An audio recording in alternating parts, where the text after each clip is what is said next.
name's Shannon Cross. I'm the author of The Path to Joy, 29 Family Strategies for Coping with Mental Illness and Finding Joy Again. Welcome back. So today we're going to talk about the quiet. So many of you know, if you've read my book or if you have listened to my videos or you've gone to my website, you know that we had a suicide attempt in our home in March of this year, of 2020. And ever since then, it has been my mission to help families like ours, to support families and to help people so that they don't have to go through what we have been through. So this one is called The Quiet, because sometimes in a home where people are dealing with mental illness, there is suddenly this thought for the person with mental illness that they are going to deal with it on their own. So they're not going to talk to their therapist, so they're very quiet. The appointments seem to go by quite quickly because they're not sharing. And that they have decided that they don't need the help, it's all good, and they're just gonna do this on their own. Another thing they can decide is to go off medication. They can decide to switch psychiatrists or not go to the psychiatrist. There's a lot of ways that suddenly it's quiet. And it can be very scary in a home where you're dealing with mental illness.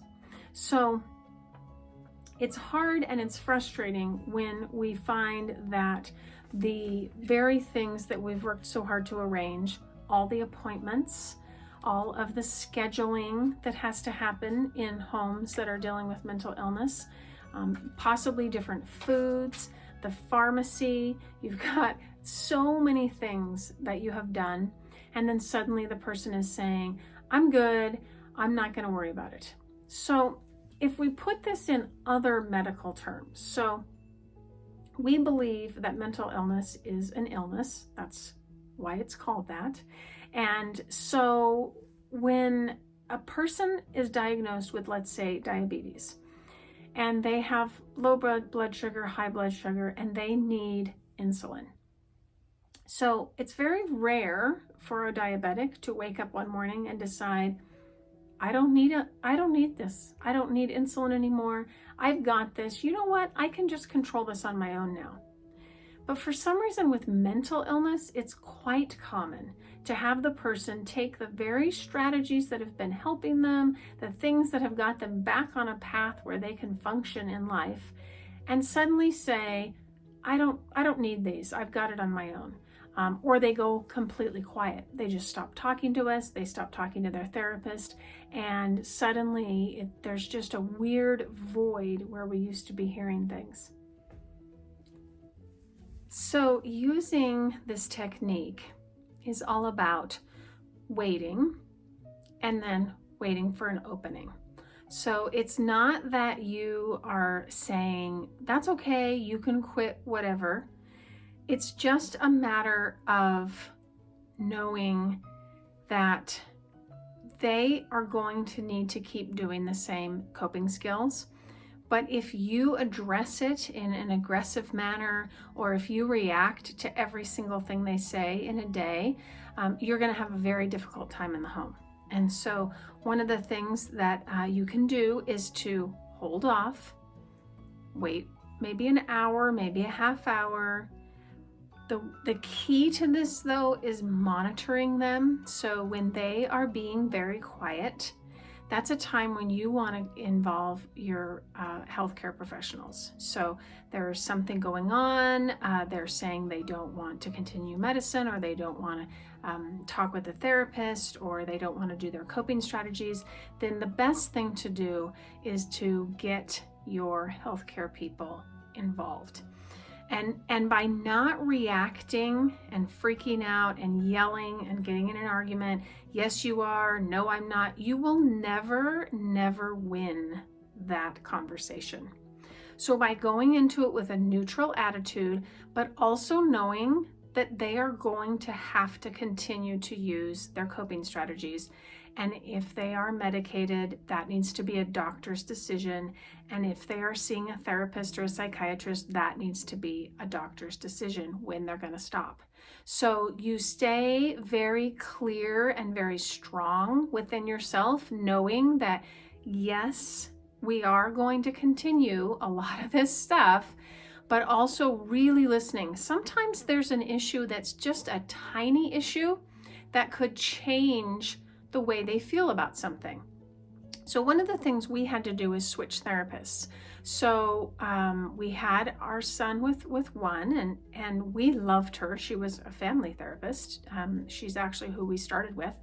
But he just could never really connect with her. And so what we ended up doing is switching therapists. And that made a huge difference. So it could be something like they're saying, I'm not going to go to therapy anymore. But what they really mean is I don't really have a connection with this person. I need help. I need a different person. So by sitting and really listening to what the issues are, instead of just reacting, yes, you are, this is going to continue. Instead of fighting a fight that you will never win, that will always be futile, you can spend your time figuring out what could we change or fix. Or maybe they need a different kind of coping strategy. Maybe they've been journaling and they really need to move into art therapy. Or maybe they have been going for walks in nature and that really helps them, and now they want to join the basketball team. So it could be things that just need to be tweaked, but inside you as the caregiver and the family member, you have to be strong and know that, yeah, we are going to have to continue with the things that are working. Because one of the saddest things is when somebody really does get better, they're able to handle their life and they're having success, and then they stop doing everything and then they go back in the ditch. So one of the things that we always say, no matter how far down the road you are, you're only 2 feet from the ditch. Think about it the next time you're driving, because it's true. And it's true metaphorically too. So no matter how long they've been on this path, they are also only 2 feet from the ditch at all times. So we want to just keep all those things, all those balls in the air, all those things that are working. I hope this helped you. Don't forget to that you can go to my website, shannoncross.com, CHANENCROSS.com. You can also go to Instagram, Facebook. I'm on Twitter. If you need more support, you can do that through my website. Also, don't forget about the suicide hotline, 1-800-273-TALK. Use it if you need it. And I hope you find your path to joy.